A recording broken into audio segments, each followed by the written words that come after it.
Hello बच्चों, स्वागत है आप सबका आपका परिवार मिशन 10th चैंपियन पर। जैसा कि हम लोगों ने इस चैनल के ऊपर एक सीरीज स्टार्ट कर रखा है शिखर नाम से, और इस सीरीज में आप लोगों को हर चीज़ प्रोवाइड होने वाला है। हर सब्जेक्ट का हर sequence wise daily video upload करने की कोशिश की जा रही है और किया भी जा रहा है वीडियो को अपलोड। तो आप लोग हर वीडियो को डेली बेसिस पे अटेंड कीजिएगा।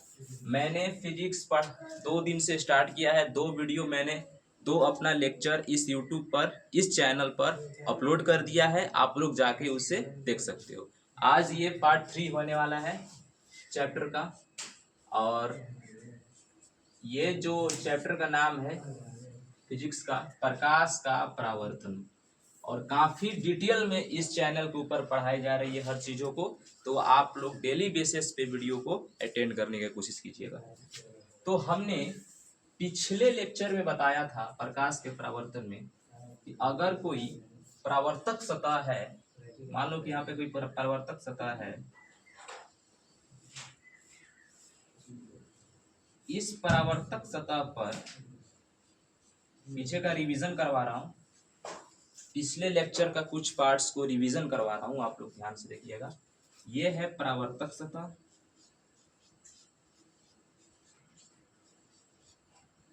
परावर्तक सतह, और इस परावर्तक सतह पर अगर कोई प्रकाश की किरणें आती है तो टकराकर पुनः अपने माध्यम में वापस लौटती है।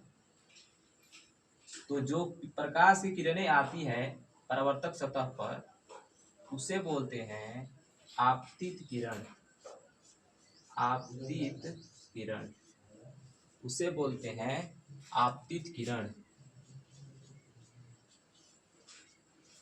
और परावर्तक सतह पर टकराने के बाद जब वह वापस जाती है उसको बोलते हैं परावर्तित किरण। परावर्तित किरण। आपतित किरण और परावर्तित किरण के बीच में एक लंब बनता है जिसको बोलते हैं अभिलंब। ये बीच वाला जो है उसको बोलते हैं अभिलंब। अब तुम ध्यान से देखोगे, अभिलंब और आपतित किरण के बीच में कोण बन रहा है यहाँ पर। तो इस कोण को हम बोलते हैं आपतन कोण। आपतन कोण, जिसको हम आई से सूचित करते हैं।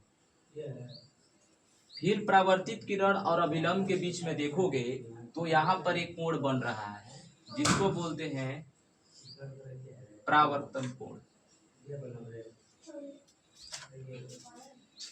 परावर्तन कोण, परावर्तन कोण, जिसको हम आर से सूचित करते हैं। तो ये सारी चीजें थी जो हमने इसको परिभाषित भी कर दिया। अब यह आगे, इससे आगे पढ़ना है। प्रकाश का परावर्तन के बारे में हमने बताया था, उसी का ये कॉन्सेप्ट था। तो प्रकाश के परावर्तन कितने प्रकार का होता है? प्रकाश के परावर्तन जो होता है उसका नियम होता है रूल ऑफ रिफ्लेक्शन लाइट। प्रकाश के परावर्तन के कितने नियम है? तो आप लोग हेडिंग बना के लिखना है यहाँ पे।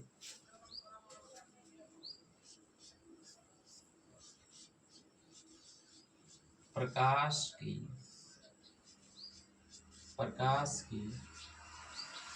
परावर्तन का नियम। प्रकाश की परावर्तन का नियम। इंग्लिश में लिखना चाहते हो तो इंग्लिश में लिख सकते हो, रूल ऑफ रिफ्लेक्शन लाइट।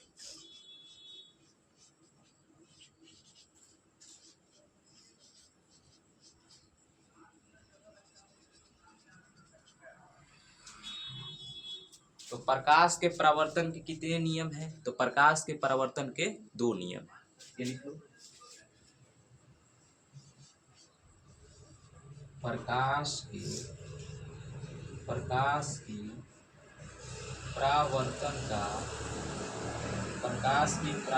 का 2 नियम। प्रकाश के परावर्तन का दो नियम, प्रकाश के परावर्तन का दो नियम है। अब प्रकाश के परावर्तन का जो दो नियम है वो दो नियम कौन कौन से है, तो सबको बारी बारी से पढ़ेंगे बढ़िया से। देखो ध्यान से, प्रकाश के परावर्तन के दो नियम कौन कौन से हैं, तो एक नंबर डाल के लिखना। पहला नियम देखो ध्यान से इस चित्र में, तुम ध्यान से देखोगे कि जो आपतित किरण है, आपतित किरण, आपतित किरण और आपतित किरण, अभिलंब और परावर्तित किरण, तीनों जो है एक ही तल पे मिल रहा है जिसको बोलते हैं हम आपतन बिंदु। तीनों जो है एक ही तल पे मिल रहा है जिसको बोलते हैं हम आपतन बिंदु, आपतन बिंदु। एक नियम तो ये हो गया। और चीज ध्यान से देखोगे, आपतित किरण जो है, जितने आपतित किरण जितने एंगल पे आके आपतन बिंदु पे मिल रही है और फिर टकरा के वापस जा रही है, तो अगर मान लो कि आपतित किरण आप परावर्तक सतह पर आके मिल के यहाँ पे मान लो कि 30 डिग्री का एंगल बना रही है, 30 डिग्री का एंगल बना रही है, तो परावर्तित किरण भी 30 डिग्री का ही एंगल बनाएगी। इसका मतलब ये हुआ कि आपतित किरण और परावर्तित किरण जो होता है वो आपस में क्या होता है, उसका बराबर होता है। यहाँ पर पहला नियम लिखना, पहला नियम आप लिख सकते हो, आपतित किरण, दोनों नियम समझ गए, दोनों नियम समझे। पहला नियम है कि आपतित किरण, अभिलंब और परावर्तित किरण तीनों एक ही तल पे है। दूसरा नियम ये है कि आपतित किरण और परावर्तित किरण की जो कोण होगा आपस में हमेशा बराबर होगा। लिख सकते हो, पहला नियम लिखो, आपतित किरण, आपतित किरण और परावर्तित किरण और परावर्तित, आपतित किरण और परावर्तित किरण, आपतित किरण और परावर्तित किरण, परावर्तित किरण के बीच खींचा गया अभिलंब, आपतित किरण और परावर्तित किरण के बीच में एक लंब खींचा गया है जिसको बोलते हैं अभिलंब। तो आपतित किरण और परावर्तित किरण के बीच खींचा गया लंब, खींचा गया अभिलंब, अभिलंब तीनों एक ही तल पे होते हैं, तीनों एक ही तल पर होते हैं, तीनों एक ही तल पर होते हैं। तीनों एक ही तल पे हुआ है कि नहीं।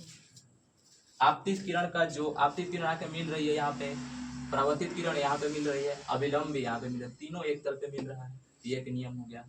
दूसरा नियम क्या है, दूसरा नियम ये है कि आपतित किरण की जो कोण होगी और परावर्तन किरण की जो कोण होगी आपस में हमेशा क्या होगी, बराबर होगी। ये चीज को समझना चाहिए। इसको तुम बोल सकते हो आपतन कोण परावर्तन कोण आपस में बराबर होता है। 2 नंबर में लिख लो, आपतन कोण परावर्तन कोण, आपतन कोण परावर्तन कोण आपस में बराबर होता है, बराबर होता है, बराबर होता है। इस कॉन्सेप्ट को समझे। तो ये है परावर्तन के नियम। यह क्या है, परावर्तन के नियम है। परावर्तन के 2 नियम होते हैं। मैंने इस चित्र के माध्यम से आप लोग को समझाने की कोशिश किया है। इस चीज में एक चीज हमेशा याद रखना कि जो ये कोण बनेगा, जैसे हमने बताया है कि कोण बनेगा, ये मान लो कि कोण 30 डिग्री का बन रहा है, आपतन कोण 30 डिग्री का बन रहा है, आपतन कोण 30 डिग्री का बन रहा है, तो परावर्तन कोण भी 30 डिग्री का ही बनेगा। अगर आपतन कोण 40 डिग्री का बनेगा तो परावर्तन कोण भी 40 डिग्री का ही बनेगा।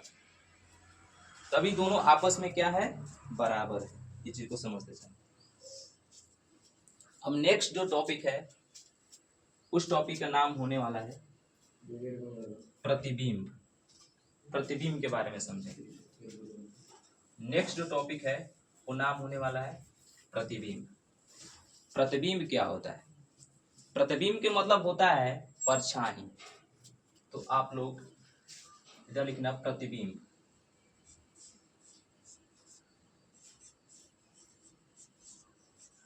प्रतिबिंब, प्रतिबिंब को हम इंग्लिश में बोलते हैं इमेज।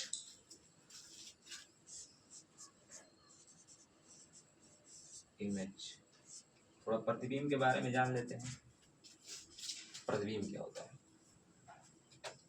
प्रतिबिंब को कुछ ऐसे समझ सकते हो कि मान लो कि अगर यहाँ पर कोई दर्पण है, ये दर्पण है, और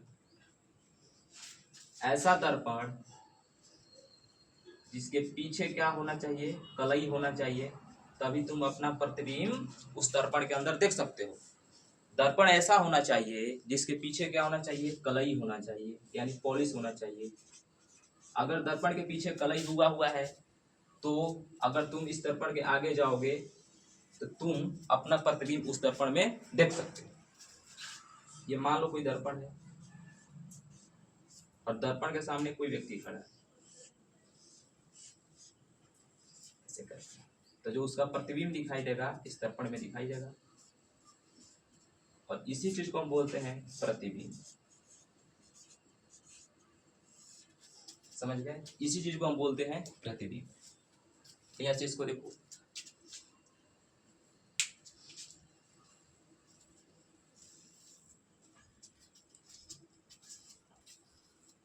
तो यहाँ पे एक लाइन लिख सकते हो, जब कोई वस्तु को जब कोई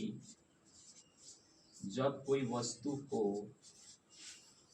जब कोई वस्तु को दर्पण के सामने रखा जाता है, दर्पण के सामने रखा जाता है, दर्पण के सामने रखा जाता है, तो उस वस्तु का प्रतिबिंब, उस वस्तु का बिंब, उस वस्तु का प्रतिबिंब दर्पण पर पड़ता है।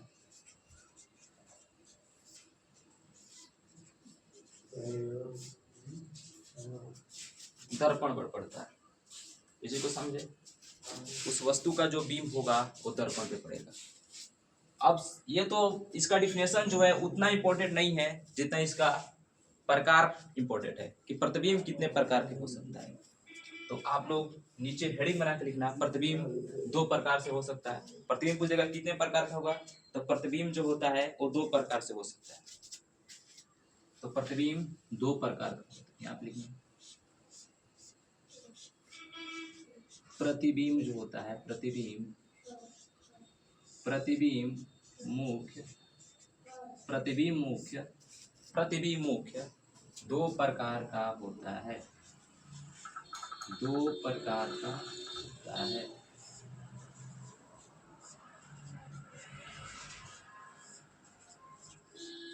अब प्रतिबिंब जो है दो प्रकार का कैसे कैसे हो सकता है, एक होता है वास्तविक प्रतिबिंब, एक होता है वास्तविक प्रतिबिंब, और एक होता है आभासी प्रतिबिंब। आभासी प्रतिबिंब को तुम बोल सकते हो काल्पनिक प्रतिबिंब। ठीक लो, प्रतिबिंब जो होगा दो प्रकार से होगा। कौन कौन से?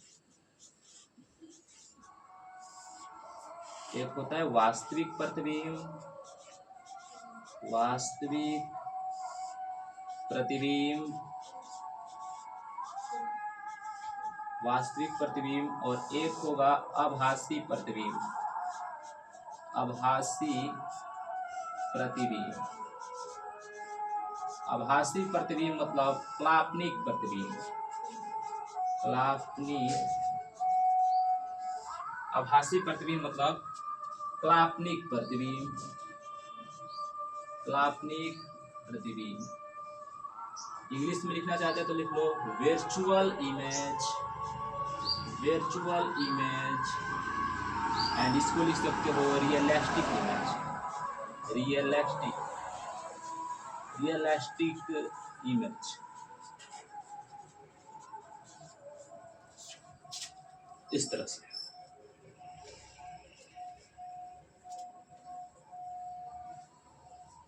जो प्रतिबिंब होगा वो दो प्रकार से हो सकता है, एक वास्तविक प्रतिबिंब होगा, एक आभासी प्रतिबिंब जिसको तुम काल्पनिक प्रतिबिंब भी बोल सकते हो, realistic image and virtual image अगर इंग्लिश में बोलना चाहते हो। ठीक है, अब बारी बारी से सबको पढ़ना है कि वास्तविक प्रतिबिंब किसको किसको कहेंगे और आभासी प्रतिबिंब किसको कहेंगे, वास्तविक प्रतिबिंब क्या होता है और आभासी प्रतिबिंब क्या होता है। ठीक है, आप लोग इसको स्क्रीनशॉट ले सकते हो।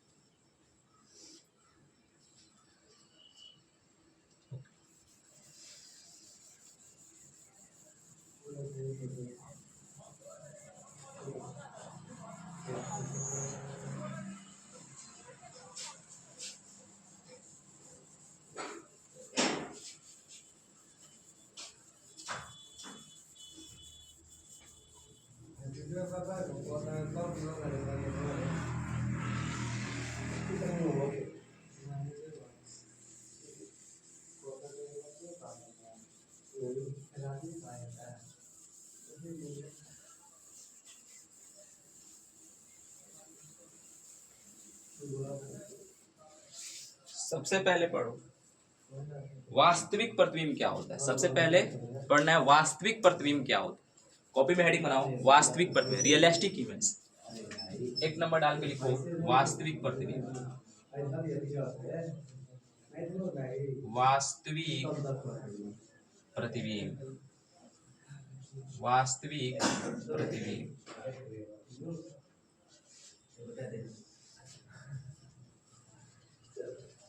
वास्तविक प्रतिबिंब, वास्तविक प्रतिबिंब के बारे में सबसे पहले पढ़ना है।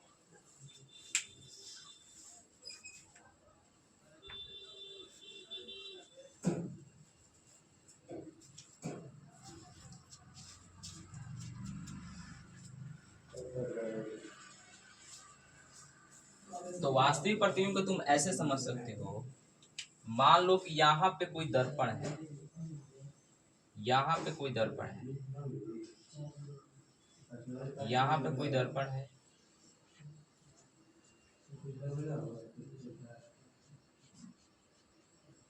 ये कोई दर्पण है।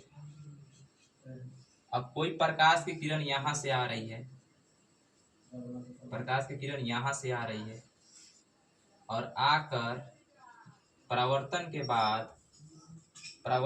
बाद जिस बिंदु पे आके मिलेगी, परावर्तन के बाद जिस भी बिंदु पे आके मिलेगी, जिस भी बिंदु पे आके मिलेगी, वास्तविक रूप से मिलती हुई पर मिलेगी। ठीक है, परावर्तन के बाद जिस बिंदु पर आकर मिलेगी, परावर्तन के बाद जिस बिंदु पर आके मिलेगी तो वो होगा वास्तविक प्रतिबिंब।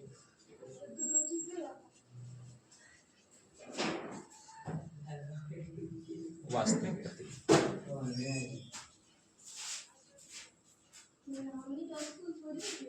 वास्तविक प्रतिबिंब ऐसे लिख सकते हो।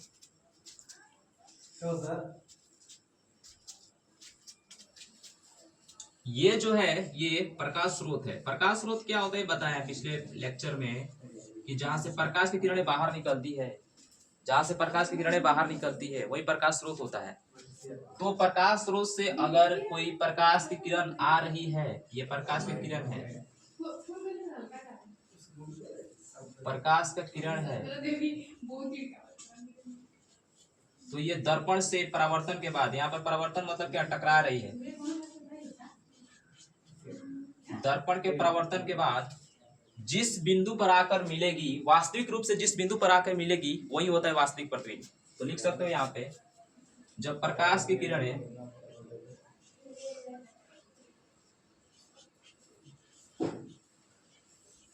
जब प्रकाश की किरणें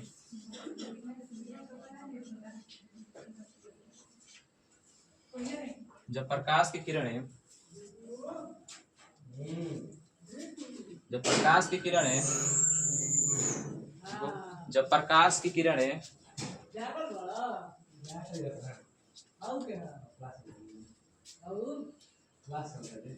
कहो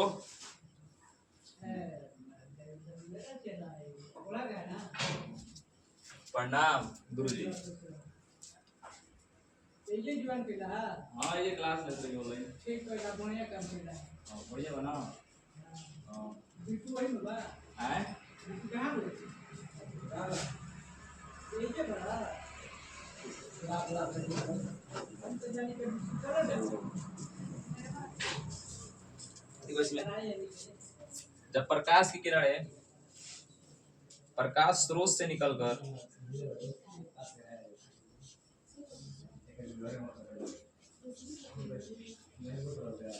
प्रकाश स्रोत से निकलकर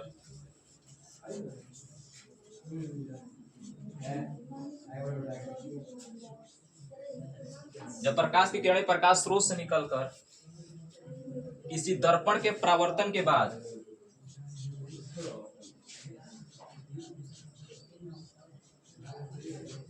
किसी दर्पण के परावर्तन के बाद किसी दर्पण के परावर्तन के बाद किसी दर्पण के परावर्तन के बाद एक बिंदु पर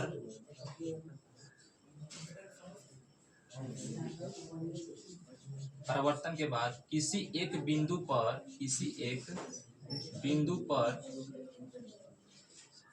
वास्तविक रूप से मिलती है बिंदु पर वास्तविक रूप से मिलती है वास्तविक रूप से मिलती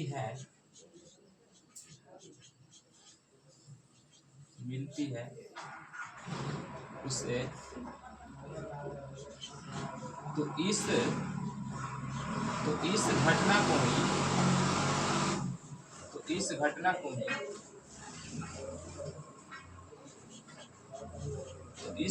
ही प्रकाश का परावर्तन कहते हैं।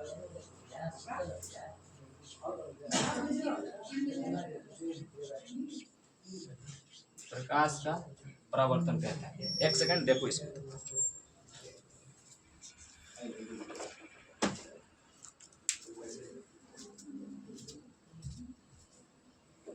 समझ लो एक बार। प्रकाश का वास्तविक प्रतिबिंब क्या होता है? जब कोई प्रकाश की किरण प्रकाश स्रोत से निकलकर दर्पण के परावर्तन के बाद किसी एक बिंदु पर वास्तविक रूप से मिलेगी या मिलती प्रतीत होगी, उसी को बोलते हैं हम वास्तविक प्रतिबिंब। सेकंड है काल्पनिक प्रतिबिंब या आभासी प्रतिबिंब क्या होता है? काल्पनिक प्रतिबिंब या आभासी प्रतिबिंब क्या होता है?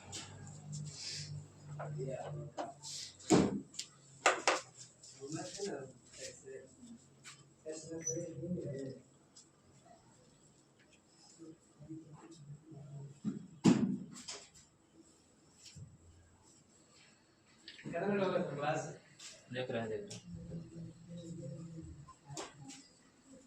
एक और लिखवा के परिभाषा एक और डिफिनेशन लिखवाना है बस।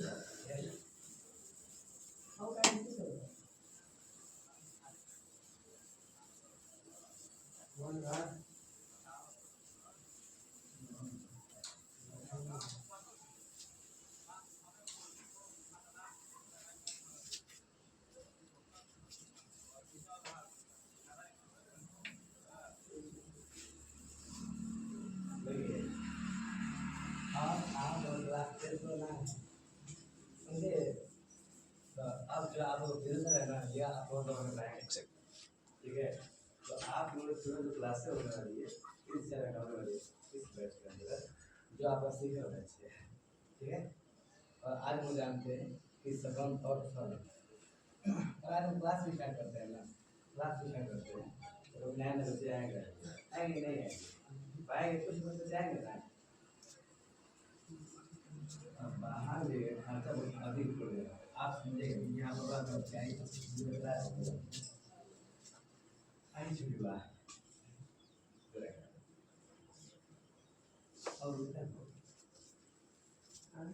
सेकंड समझो, आभासी प्रतिबिंब क्या होता है? 2 नंबर में लिखो आभासी प्रतिबिंब क्या होता है? आभासी प्रतिबिंब, आभासी प्रतिबिंब, आभासी प्रतिबिंब जिसको बोल सकते हो तुम काल्पनिक प्रतिबिंब, वर्चुअल इमेज इसको इंग्लिश में बोलते हैं, वर्चुअल इमेज, काल्पनिक प्रतिबिंब।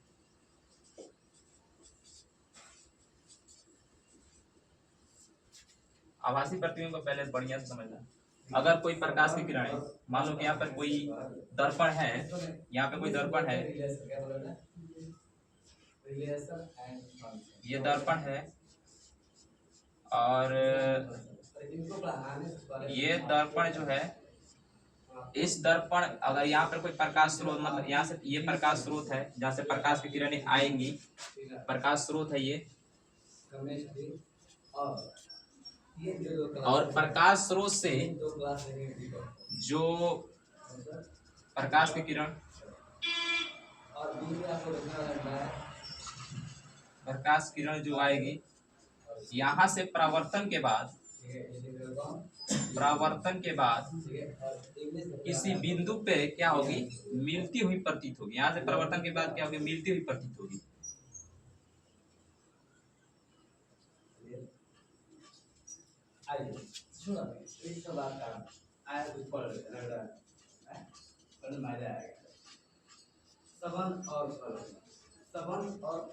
आपके 4 पॉइंट मिलती हुई प्रतीत।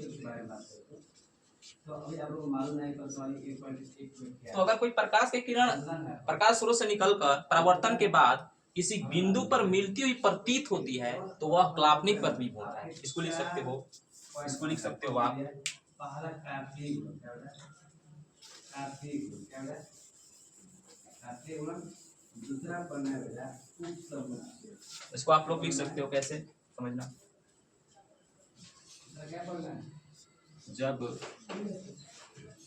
जब प्रकाश की किरण, प्रकाश की किरण प्रकाश स्रोत से निकलकर, और कितना पढ़ना है आप लोग का संबंध, प्रकाश स्रोत से निकलकर, प्रकाश स्रोत से निकलकर, प्रकाश स्रोत से निकलकर, जब प्रकाश किरण प्रकाश स्रोत से निकलकर दर्पण के परावर्तन के बाद, दर्पण के परावर्तन के बाद, आपको 4 परावर्तन के बाद किसी एक बिंदु पर, एक बिंदु पर मिलती हुई प्रतीत होती है, मिलती हुई प्रतीत होती है,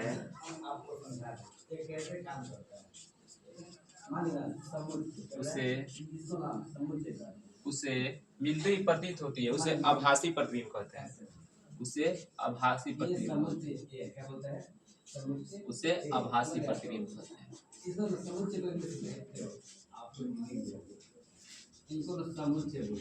आभासी प्रतिबिंब कहते हैं, समझ गए। दोनों लाइनों को बढ़िया से समझे। वास्तविक प्रतिबिंब क्या होता है, आभासी प्रतिबिंब क्या होता है, समझे बढ़िया से इसको। ये बताओ, डाउट है कहीं, कहीं डाउट है तो बता पहले। हर डाउट्स को क्लियर किया जाएगा यहाँ पे, मैंने स्टार्टिंग में ही बताया।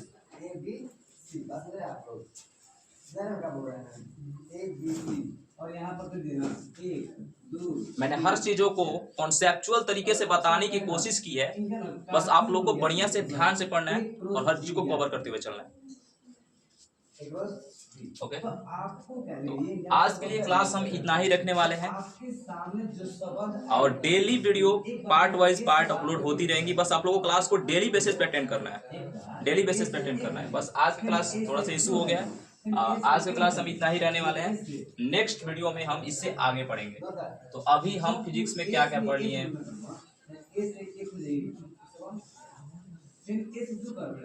फिजिक्स में अब हम पढ़ लिए क्या, पार्ट 1 को अपलोड कर दिए हम यूट्यूब पे, पार्ट 2 को आज अपलोड कर दिए दोनों। कल पार्ट 3 आने वाला है। कल हम इसमें दर्पण को शुरुआत करेंगे, दर्पण, फिर पार्ट 5 पार्ट 6 जाते दर्पण सूत्र को भी सिद्ध कर देंगे। तो हमारे सब्जेक्ट का तुम्हें क्या करना होगा, सबसे पहले कि तुम्हें सबसे पहले तो नोट कॉपी बनाना होगा बाबू। एक नोट कॉपी चाहिए, स्वच्छ नोट कॉपी, जो हैंडराइटिंग नोट कॉपी होना चाहिए। जैसा कि हमने इंट्रोडक्शन क्लास में बताया है कि हैंडराइटिंग नोट कॉपी होना चाहिए तुम्हारे पास। अब बेसिकली हमारे जो सब्जेक्ट को तुम पढ़ रहे हो, उसके बाद तू देख, उसके बाद तू मार्क्स जरूर गेन करेगा, ये पूरा भरोसा है। तो एक बार बिलीव कर और उसके बाद डेली बेसिस पे क्लास को अटेंड कर, फिर उसके बाद तू देख। तो आज का इस लेक्चर को आप लोग इतना ही तक रहने देते हैं, हम इतना ही तक रहने देता है, और कल से मैं फिर इस क्लास को यहाँ से कंटिन्यू करने वाला हूँ। Okay, thank you. आप लोग चैनल को सब्सक्राइब कीजिएगा।